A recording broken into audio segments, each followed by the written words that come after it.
मनाया गया। और कल आज 14 है, 15 के बाद 16 दुनिया का सर्वश्रेष्ठतम महान सम्राट अशोक का जन्मोत्सव। 1 अप्रैल का माह हम तमाम जो राजसी सत्तासीन परिवार के वंशज हैं उनके लिए बहुत ही महत्वपूर्ण है।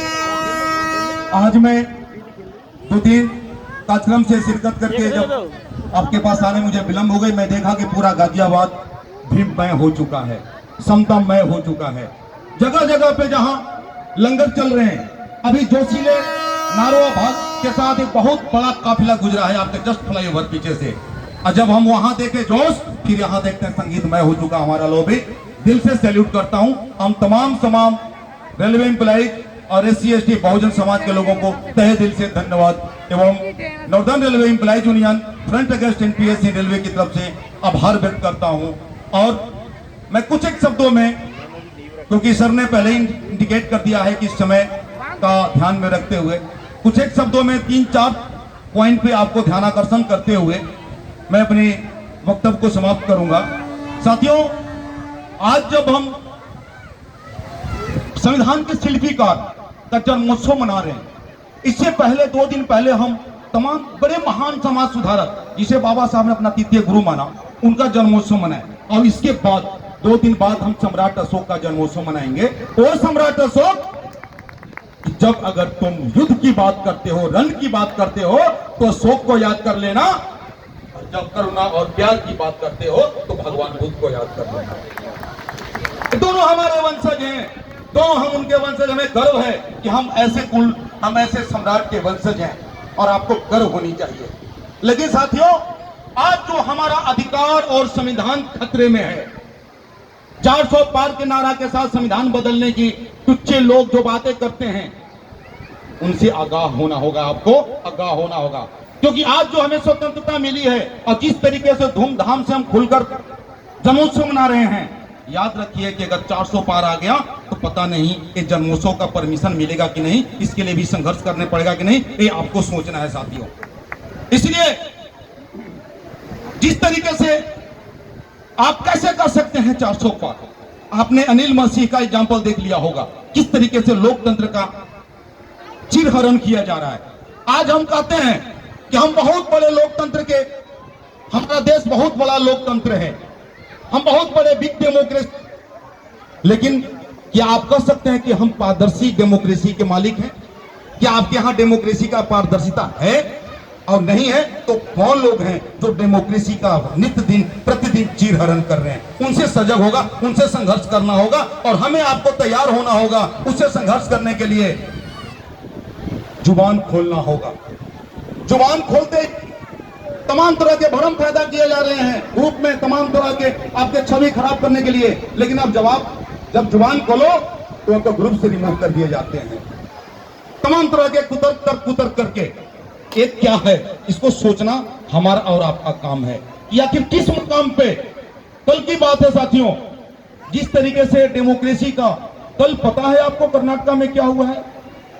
कल की खबर है, एक आरएसएस का कार्यकर्ता चुनाव मतदाता कर्मचारी बनकर जाकर वोट ले रहा था। वीडियो वायरल हुई है। ऑल्ट न्यूज वाला जो मोहम्मद जुबैर है, फैक्ट चेकर, उसने वायरल किया है। कल की बात है, वो एक आरएसएस का कार्यकर्ता, जो कि अभी आप जानते हैं बूढ़ बुजुर्ग दिव्यांग लोगों को घर पे जाकर वोट लेने की परंपरा रही है कि बैलेट लेकर जाएंगे, वहां से वोट लेकर आएंगे। वहां पे एक आरएसएस का कार्यकर्ता उन तमाम कर्मचारियों के साथ, जो चुनाव कर्मचारी थे, उनके साथ जाकर उनका वोट लेकर आता है। अब समझिए कि डेमोक्रेसी का क्या हाल होने वाला है। जिस बड़े डेमोक्रेसी का हम गर्व से कहते हैं कि हम बहुत बड़े बिग डेमोक्रेसी है, विश्व गुरु बनने जा रहे हैं, वहां पर पारदर्शिता का क्या हाल है। और चंडीगढ़ का मेयर का चुनाव का जो अनिल मसीह का है, उसका आप देख लिए होंगे। रह गई न्यायपालिका की बात। साथियों, मैं 2 बातें यहां कहना चाहता हूं। न्यायपालिका, जुडिशियरी का हाल यह है कि 2 चीजें होती है, ऑब्जर्वेशन और डिसीजन। ऑब्जर्वेशन यानी कि टिप्पणियां होती है और फैसला। एक तरफ जब संजय सिंह, माफ कीजिएगा मैं आपको पॉलिटिकल भी लेकर, क्योंकि हमारी जो समाज सुधार की है, धारा की है, उसमें एक बहुत ही अहम कड़ी होता है वहां पे एक तरफ से न्यायपालिका एक तरफ से टिप्पणी करती है कि 2 दिन भी अगर ट्रायल पर केस आता है तो उसे खत्म कर दिया जाएगा, मतलब केस नहीं होगा। लेकिन जब बात आती है उनकी बेल की तो बेल नहीं मिलता है। तो साथियों, सोचना पड़ेगा कि किस तरीके से डेमोक्रेसी का हनन हो रहा है और हमें किन किन चीजों से, किन किन तत्वों से लड़ना पड़ेगा। वो आवाज का जो लीडरान है वो तो डीलर बन चुके हैं।